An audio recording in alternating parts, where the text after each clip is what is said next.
हमारे ऋषि मुनियों का कहना है कि आप चाहें तो हवा में तैर सकते हैं, पानी पर चल सकते हैं, पूरी दुनिया जीत सकते हैं, लेकिन अपने मन की चाल समझना इन सब कामों से कठिन काम होता है। आपने कभी ख्याल किया होगा कि आप जो काम करना चाहते हैं आपका मन उससे उल्टा काम करता है। उदाहरण के लिए, अगर आप सिगरेट पीना छोड़ना चाहते हैं, आप खुद से दृढ़ निश्चय भी लेते हैं, लेकिन कुछ ही समय बाद आपका मन आपको खींचकर वापस उसी सिगरेट के पास लाकर खड़ा कर देता है। और ये बात सिर्फ सिगरेट पर लागू नहीं होती। हमारे जीवन में, हम सब के जीवन में बहुत सारे ऐसे काम होते हैं, ऐसी आदतें होती हैं जिन्हें हम छोड़ना चाहते हैं, लेकिन हम चाहकर भी उन आदतों को छोड़ नहीं पाते हैं। लेकिन अगर हम प्रयास करके अपने मन के दृष्टा बन जाते हैं, उसके साक्षी बन जाते हैं, तो हम अपने मन की चाल को पकड़ सकते हैं। और अगर एक बार हमें अपने मन की चाल पकड़ में आ जाए तो फिर हम कोई भी आदत छोड़ सकते हैं, या फिर इसके उलट कोई भी आदत अपना सकते हैं, जैसे कि ब्रह्म मुहूर्त में उठने की, या फिर कोई भी ऐसा काम जिसे करने में हमें आलस्य आता है, क्योंकि हमारी आदतों के पीछे मूलभूत बिंदु हमारा मन ही होता है और हम उसे ही नजरअंदाज करके चलते रहते हैं और बाद में पछताने के सिवाय हमारे पास कोई चारा नहीं बचता। आज की जो बोध कहानी मैं आपको सुनाने जा रहा हूं, उसमें आपको कुछ ऐसे तरीके पता चलेंगे जिससे कि आप अपने मन की चाल को भली भांति पकड़ सकते हैं, उसको जान सकते हैं, उसका निरीक्षण कर सकते हैं और उसके बाद अपनी आदतों में बदलाव कर सकते हैं।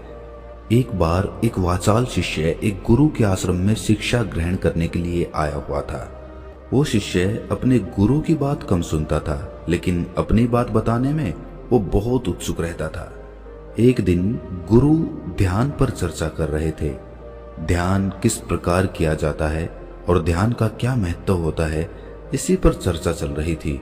आश्रम के सभी शिष्य मौन होकर अपने गुरु की बातों को सुन रहे थे। गुरु उनको समझा रहे थे कि आप किसी भी प्रकार का ध्यान करते हो, लेकिन ध्यान की गहराइयों में जाने के लिए आपको अपने मन के अंदर प्रेम जागृत करना होगा। ध्यान करते समय आपको निरंतर अपने मन का निरीक्षण करना होगा कि आपके मन के अंदर किस प्रकार के विचार आते हैं। गुरु अपनी बात पूरी कर पाते इससे पहले ही वो वाचाल शिष्य बीच में ही बोल पड़ा। उसने कहा, गुरुजी, मैं बहुत दिनों से अपने मन का निरीक्षण कर रहा हूँ। मैं हर आने जाने वाले विचार को बड़ी गहराई से देखता हूँ, समझता हूँ, लेकिन उसके बावजूद मेरे मन की आदतों में कुछ बदलाव नहीं आ रहा है। मैं अक्सर सुबह देरी से उठता हूँ और रोज रात को मैं यही सोचकर सोता हूँ कि मैं सुबह जल्दी उठूंगा, जल्दी उठकर ध्यान करूंगा, अपने मन का निरीक्षण करूंगा, लेकिन मैं ये कर नहीं पाता हूँ। मैंने अपने साथी शिष्यों से भी इस बारे में चर्चा की, लेकिन उनके पास भी इसका कोई जवाब नहीं है। इस आश्रम में कोई एक दूसरे से बात ही नहीं करना चाहता। सब लोग चुपचाप रहते हैं, कोई चर्चा नहीं होती। ऐसे हम अपने मन को कैसे समझ पाएंगे, उसका निरीक्षण कैसे कर पाएंगे? जब तक हम अपने मन के विचारों का, अपने मन की आदतों का एक दूसरे के सामने जिक्र नहीं करेंगे, उसकी चर्चा नहीं करेंगे, उस पर बहस नहीं करेंगे, तब तक हम चुप रहकर अपने मन को कैसे समझ पाएंगे? कृपया करके इन सभी शिष्यों को समझाने की कृपा करें कि कम से कम एक दूसरे से अपने मन की बात साझा तो करें। उनके मन में क्या विचार चलते हैं, ध्यान में उनके अंदर क्या बदलाव आता है, वो क्या महसूस करते हैं ध्यान करते वक्त। कम से कम आश्रम में इन बातों की तो चर्चा होनी चाहिए। गुरु ने उस वाचाल शिष्य से पूछा कि तुम दूसरों के मन की बात क्यों जानना चाहते हो? उससे तुम्हारा क्या फायदा होगा? क्या तुम्हें आत्मनिरीक्षण करने के लिए दूसरे के मन के विचार जानना जरूरी है? उनके मन में क्या चलता है, इससे तुम्हारा क्या फायदा होगा? क्या तुम मुझे इस बात का उत्तर दे सकते हो? वाचाल शिष्य ने अपने गुरु से इस प्रकार के उत्तर की अपेक्षा नहीं की थी। उसने सोचा कि बात तो गुरुजी ठीक कह रहे हैं, इससे मेरा क्या फायदा होगा? अगर मैं दूसरे के मन की बात जान भी लूंगा या फिर दूसरों के सामने अपने मन की बात बता भी दूंगा, तो उससे मेरा क्या फायदा होगा? क्या मैं अपने मन को समझ पाऊंगा? वो वाचाल शिष्य अपने ही द्वारा किए गए प्रश्न में उलझ चुका था।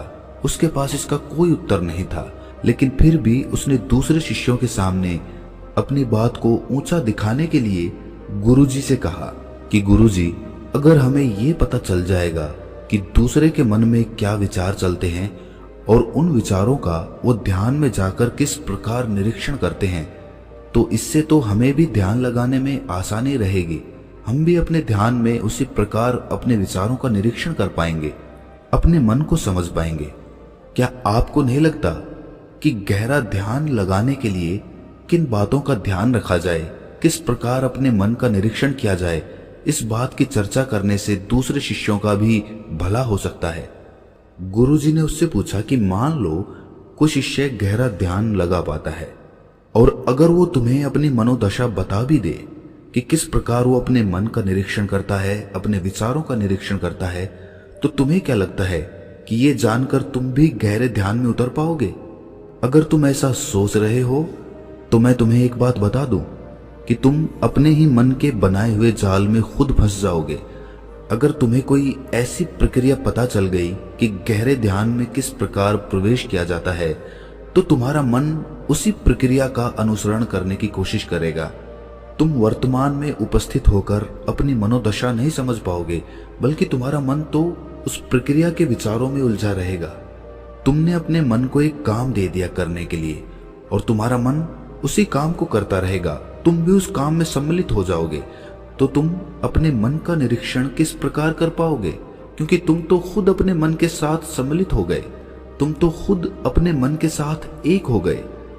गुरुजी ने बताया कि तुम अपने मन को तभी समझ सकते हो जब तुम अपने मन से अलग हटकर अपने मन को देख पाओ, अपने मन की चाल को दूर से खड़े होकर समझ पाओ। जिस भी विषय को या जिस भी चीज को तुम्हें समझना हो, तुम्हें उसे अलग होकर देखना होगा। अगर तुम उसके साथ एक हो गए तो तुम उसको कभी नहीं समझ पाओगे, तुम उसके साथ सम्मिलित हो जाओगे। जिस प्रकार तुम अपने विचारों को समझने की कोशिश करते हो, लेकिन विचारों को समझते समझते तुम अपने ही विचारों में खो जाते हो, कभी अनुभव किया है तुमने?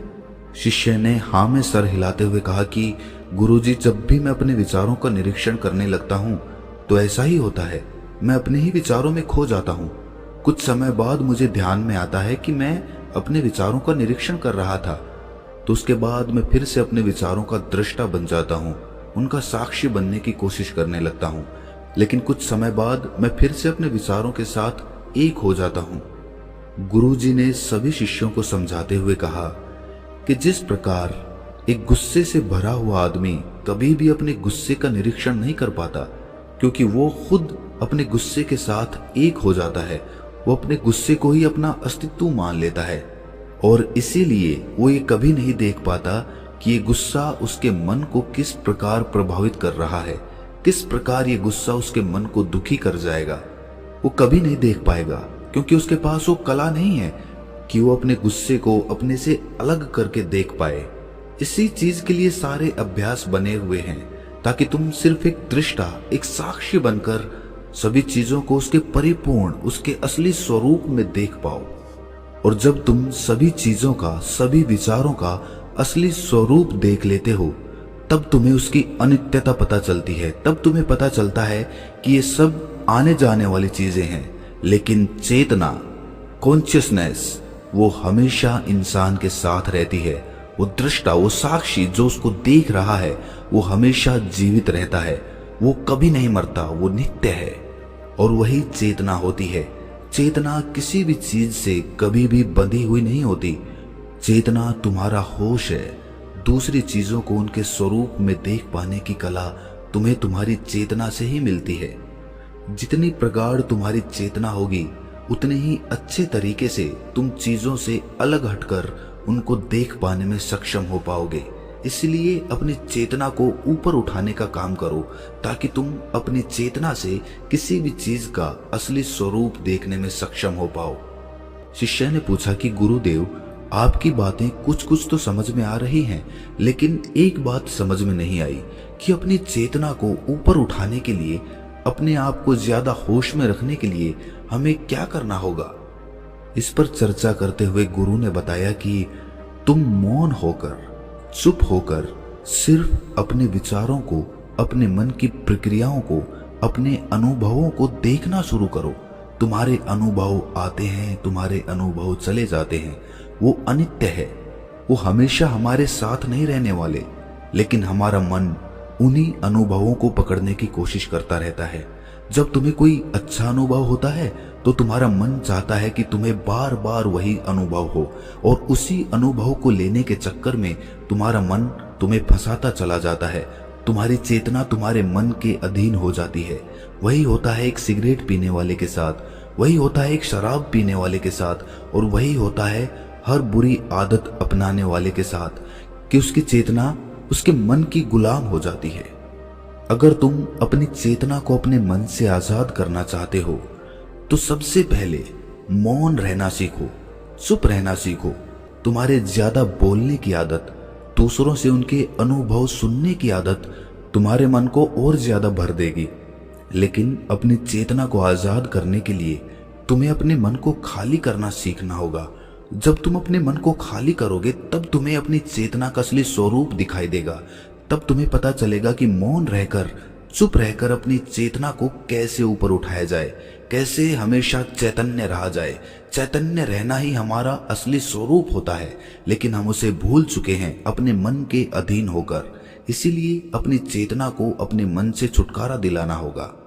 इसके लिए तुम चुप रहकर अपने मन के विचारों को देखना शुरू करो, उसके अनुभवों को महसूस करना शुरू करो। जब तुम अपने मन के साक्षी हो जाते हो, अपने मन के दृष्टा हो जाते हो, उसे देखने वाले हो जाते हो, तब तुम्हें पता चलता है कि तुम्हारे मन में एक विचार जाता है तो दूसरा आ जाता है, दूसरा जाता है तो तीसरा आ जाता है। और इस प्रकार जिस तरह सड़क पर भीड़ चल रही होती है, लोगों का हुजूम चल रहा होता है, एक आदमी जाता है तो दूसरा आता है, दूसरा जाता है तो तीसरा आता है, उसी प्रकार हमारे मन की भूमि में अनेकों अनेक विचार आते और जाते रहते हैं। लेकिन धीरे धीरे हम उनसे जुड़ते नहीं हैं, उनके साथ बहने नहीं लग जाते, उनके साथ खो नहीं जाते, बल्कि उनको साक्षी होकर बस देखते रहते हैं। और देखते देखते धीरे धीरे वो सभी विचार विलीन होने लगते हैं, और उसके बाद हमारे मन की भूमि पूरी तरह से खाली हो जाती है। और अब हमें पहली बार अपने चैतन्य होने का पता चलता है। हमें पता चलता है कि हमारी चेतना ही हमारा असली आनंद है, वही हमारा स्वरूप है। और उसके लिए अपने मन की भूमि से खरपतवार हटानी जरूरी होती है। उसके लिए मेहनत नहीं करनी, बस उन विचारों को देखते रहना है। एक विचार जाता है तो दूसरा आता है, दूसरा जाता है तो तीसरा आता है। बस देखते रहो, साक्षी बने रहो, दृष्टा बने रहो, और देखते देखते वो विचार विलीन हो जाते हैं। लेकिन इसके लिए तुम्हें चुप रहकर अभ्यास करना होगा। चुप रहकर अपने विचारों का आत्मनिरीक्षण करना होगा, अपने मन की भावनाओं को समझना होगा। कब तुम्हें गुस्सा आता है, कब तुम्हें खुशी होती है, उसे अलग खड़े होकर देखना होगा। जब भी हमें गुस्सा आता है या खुशी होती है या किसी से घृणा होती है तो हम तत्क्षण उत्तेजित हो जाते हैं, और उत्तेजना की वजह से ही हम उन भावनाओं को अलग होकर देख नहीं पाते हैं। लेकिन अगर हम उत्तेजित ना हों, शांत रहें, शिथिल रहें, तो हम अपने मन की भावनाओं को समझ सकते हैं, उनको जान सकते हैं। और जब हम अपने मन की भावनाओं को जानने लगते हैं तब हमें पता चलता है कि कोई भी भाव हमेशा नहीं रहता। एक भाव जाता है तो दूसरा चला आता है। खुशी हमेशा नहीं रहती, दुख हमेशा नहीं रहता, गुस्सा हमेशा नहीं आता, घृणा हमेशा नहीं होती। जब इन बातों को हम समझने लगते हैं तो ये सारे भाव हमारे अंदर से विलीन होने लगते हैं, और सिर्फ एक प्रेम, एक आनंद हमारे अंदर बच जाता है। उसे ही हम परमानंद कहते हैं, और वही हमारा असली स्वरूप होता है। इसीलिए अपने मन की चाल में तुम खुद मत फंस जाना। अपने मन की चाल को दूर खड़े होकर बस देखते रहना, और देखते देखते वो चाल तुम्हारा मन पूरी तरह से विलीन हो जाएगा। और जब कोई मन नहीं बचेगा तभी हम हर चीज में अपना मन लगा सकते हैं, हर काम को पूरे ध्यान पूर्वक कर सकते हैं। असल में मन का विलीन होना ही ध्यान में प्रवेश होता है। जब तक हमारा मन हावी होता है तब तक हम ध्यान में प्रवेश नहीं कर पाते, क्योंकि हमारा मन करेगा तब हम ध्यान करेंगे, और जब हमारा मन नहीं करेगा तब हम ध्यान नहीं करेंगे। और ऐसा हर काम में लागू होता है। लेकिन एक बार अगर हमारा मन विलीन हो जाता है तो हम हर काम में ध्यान लगा सकते हैं और ध्यान ही हमारा असली स्वरूप बन जाता है, वही चेतना बन जाती है। इस ज्ञान भरी चर्चा को सुनकर सभी शिष्य प्रसन्न हो गए, लेकिन गुरु ने उन्हें चेतावनी देते हुए कहा कि तुम प्रसन्न हो रहे हो, ये भी तुम्हारे मन की एक भावना है। तुम्हें ये बातें सुनने में मजा आ रहा है, इसीलिए तुम प्रसन्न हो रहे हो, लेकिन ये बातें हमेशा कोई तुम्हें नहीं सुनाएगा और इसी वजह से तुम्हारा मन हमेशा प्रसन्न नहीं रह पाएगा। अगर तुम्हें असली आनंद की खोज करनी है, ऐसी प्रसन्नता हासिल करनी है जो कभी विलीन ना हो, तो तुम शांत होकर, मौन होकर, भावना रहित होकर अपने विचारों और अपनी भावनाओं को देखना शुरू करो। उसके बाद तुम्हें खुद ही महसूस होगा कि चेतना जो होती है वो शाश्वत होती है, वो कभी नहीं मरती और बाकी सभी चीजें अनित्य हैं, वो खत्म हो जाएंगी, वो मर जाएंगी, वो पीछे छूट जाएंगी। कोई भी चीज इस संसार में शाश्वत नहीं होती सिवाय हमारी चेतना के। जब हमारे प्राण छूटते हैं तो हमारे शरीर से सबसे पहले हमारी चेतना ही निकलती है, इसीलिए चेतना कभी नहीं मरती। गुरु ने सभी को निर्देश देते हुए कहा कि आज हम मौन रहकर अपने मन के विचारों और उसकी भावनाओं पर ध्यान लगाएंगे, उसके साथ सम्मिलित नहीं होंगे, बस उसे दूर से खड़े होकर देखते रहेंगे। थोड़ा कठिन है, लेकिन अभ्यास करने से तुम इसमें पारंगत हो जाओगे। और इसके बाद गुरु ने सभी को ध्यान लगाने का संकेत किया। तो दोस्तों, कैसी लगी ये कहानी आपको कमेंट सेक्शन में जरूर बताना, और अच्छी लगी हो तो इस चैनल को सब्सक्राइब करके नोटिफिकेशन बेल को जरूर प्रेस कर देना। तो मिलते हैं किसी अगली कहानी में, तब तक के लिए अपना ख्याल